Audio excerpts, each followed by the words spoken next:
It's Noor for AdTech Unfiltered. Media mix modeling, marketing mix modeling, attribution modeling. People call MMM a few different things, but the popularization of digital campaigns these past 2 decades have led many marketers to leave the statistical modeling technique by the wayside.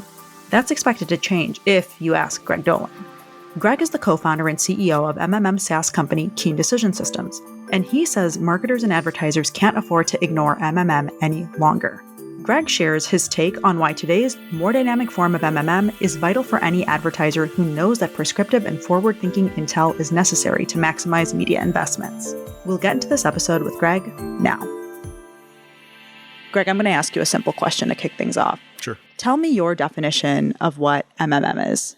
So marketing mix looks at all of your channels, 100% of your working dollars, and marries that up directly to an outcome.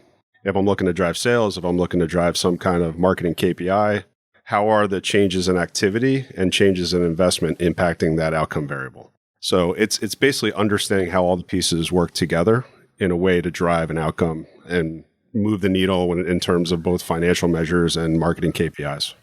Today, right now, why is it more important than ever before for advertisers and marketers to be thinking about data-driven decisioning? I don't know how you make decisions without data. To be honest with you, I was a consumer packaged goods brand marketer for 10 years, and there weren't that many decisions to make, and it happened once a year, right? So I'd set a plan and forget it at the end of the day, and then I'd get my marketing mix report 18 months later to tell me how I did. We can't afford to do that anymore because of the fragmentation and also how fast the market's moving at the end of the day. So you need a holistic view. So one of the challenges that I see a lot of times in enterprises is that marketing is being planned and evaluated in silos, and you're not getting an understanding of the interaction effects, which is what marketing mix provides. So with all the fragmentation of media, with how fast things are moving, you have to have an understanding of how that data is influencing your next decision in order to continue to see significant improvement. What do you think the biggest challenges for advertisers today to measure appropriately? So it's always been a problem in marketing. And I think that MTA and a focus on digital and deterministic approaches like MTA gave us the sense that everything is measurable. In reality, it's not. It always had to be probabilistic. You had to use probabilistic regression techniques in order to be able to understand indirect influences on the outcome variables, right? So I think that's why, marketing mix is becoming more important because you have to measure PR, you have to measure everything offline with all your digital tactics as well. So you have to look at it in a complete business and really understand how that's all, moving the consumer and driving your business forward. Of course, fragmentation is nothing new, but do you think there's something that's happening now with fragmentation, that there's finally this impetus or this momentum that's driving people to look at some of these solutions in the MMM space when historically maybe they weren't? Yeah, I think it's harder and harder to make decisions, and budgets aren't getting any bigger. So if your budget is static or declining and you have more channels to choose from, it becomes a much harder exercise. So I think that's why marketing mix is so important, to be able to look across everything that you're doing, understand not only the returns, the historical returns, but more importantly, where do I have headroom to make better decisions moving forward to drive better outcomes? And I think that's a unique space and role that marketing mix can play for the marketers. You've run your organization for a long time. And of course, right now we're talking about everything in a theoretical sense. If you could share a story of where data-driven insights really helped with measurement or really helped accelerate business, I'd love to hear something from you. Yeah, we see it all the time. We have a client, it's a big enterprise consumer packaged goods brand. They had never advertised during Q4 of the year. Because of seasonality, they always flighted all their programming. They never really considered investing in Q4. We were able to show them that with the data that they had a lot more opportunity to drive profitable volume in Q4. And that momentum would then also carry forward into Q1. And we ended up seeing a much better Q4 than they've ever had, leading into a better Q1 than they ever had. Being able to see where marginal returns existed on the business, being able to put dollars into the key channels during that time period really elevated the entire business. What's a common misconception about the potential for using MMM? So I think people feel like it's going to be too heavy of a lift. And I think the perspective there is old marketing mix or legacy marketing mix, where it's this huge data collection exercise. I think the lighter versions are available now via technology You have a much faster onboarding. You don't need as much data to be able to support the effort. There's a lot of data integration now. So getting data into systems, technology solutions is a lot easier. So within a few weeks, not months, you can actually have a marketing mix solution. I think the other thing is just the price. I mean, it's always been very cost prohibitive to do a marketing mix study with a big consultancy. Technology has driven a lot more efficiency in terms of the investment that will allow more brands to participate and be able to leverage the benefits of marketing mix. What do you think the balance looks like between an advertiser who's running a campaign and needs to understand how to optimize in the short term versus having long-term strategic impact as well? I think you got to do both. I think it's really important to have a top-down and a bottom-up look at the business. So top-down would be, how do I look across everything I'm doing across all channels, all consumer touch points, to be able to understand how do I get to the right budget that's going to help me achieve my objective. Then, of course, from a campaign and more granularity perspective, you have to be agile. Within campaign, you have to be able to make adjustments to move the needle. And then, of course, that will marry back up to the top-down approach to be able to understand how that's driving financial results.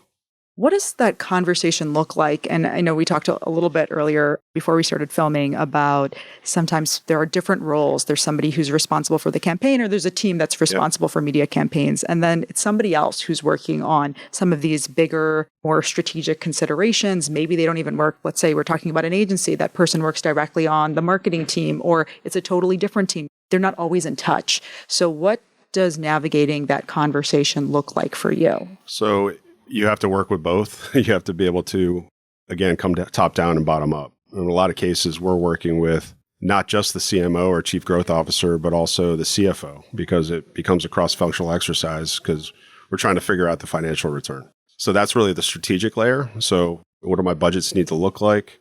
Big buckets, how do I allocate them? And then what is the forecasted impact of that from a financial perspective? Then that feeds down per budget into the individual silos to be able to execute and manage the campaigns, right? So they have to talk to each other, and the data has to come down and back up in a feedback loop. It's just where we are at right now. We're at a time where I have to keep bringing up AI. How is AI impacting measurement and MMM? I personally believe, and this has been our long-held belief, that humans are not going to touch a media plan in the next few years. We believe in a headless MarTech ad tech stack, right? Where data's coming in, then you have your measurement, right? So we understand what happened historically. Then it goes right into planning. So how do we leverage that latest measurement, marketing mix, to be able to plan forward and forecast the impact of that plan? And then it goes to execution. It starts the whole feedback loop over again. That should all, with the right tech stack, be completely automated over time. And it's all driven by AI. So how do you learn from data that's continuously coming in that drives a different decision that ultimately leads to a better execution and outcome for the business? What's the most interesting thing that you've uncovered being a purveyor and advocate for MMM as far as advancement of the technology or just learnings you've uncovered? I think there's a lot of room for improvement for businesses. And that's one way you can really use marketing mix to be able to understand marginal returns. So how do you make sure you're understanding how much you can spend profitably in each channel to make sure that every dollar is working as hard as possible, right? So if you take consumer packaged goods brands again, every retailer out there has their own retail media network now, and they're all demanding more dollars, and the budgets aren't growing. So how do you make sure that Walmart's not getting more than it needs or can actually be productive versus Amazon or Target? And I think that drives real business outcomes at the end of the day. And we've seen that. So if you get to the right outcome, the right allocation of spend across all these channels, and you have the right story to be able to tell to drive that, you could see significantly improving financial outcomes for the business. We've seen that with businesses where they allocate or they're underspending on the business. We show them a scenario where they can spend double or more than what they're currently spending, and they're able to really accelerate top line growth while doing it profitably. But it's all being data driven and being able to understand what the headroom is across marketing to be able to really drive the business. You mentioned you have a CPG marketing background.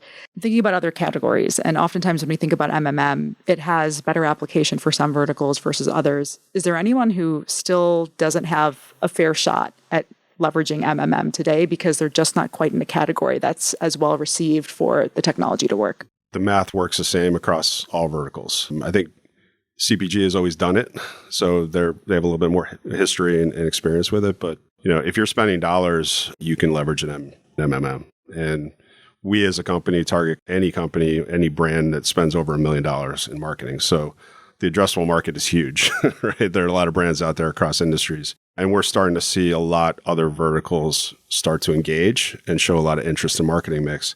I think because you have to be accountable to the dollars you're spending, and marketing mix is really the only way to get there at the end of the day. If someone is starting to want to explore MMM and they historically haven't, what are the prerequisites? What do they need to bring to the table? And is it anything different than what historically on record people needed to bring, let's say in the past 5-10 years from MMM? It's not a heavy lift. You have to bring an activity metric for each one of your marketing tactics, whether that's weekly impressions or GRPs or clicks. If you have that history for at least 1 year, along with an outcome variable like sales, first party or third party data, you're able to do a marketing mix. And you can actually pull it together very quickly. If you had some final words for anyone who's contemplating thinking about it, but they have reservations, what would you say? I would say you can't afford not to do it. And I can guarantee you, we see it all the time. We see a 25 to 40% improvement in year one in financial returns by using marketing mix ongoing.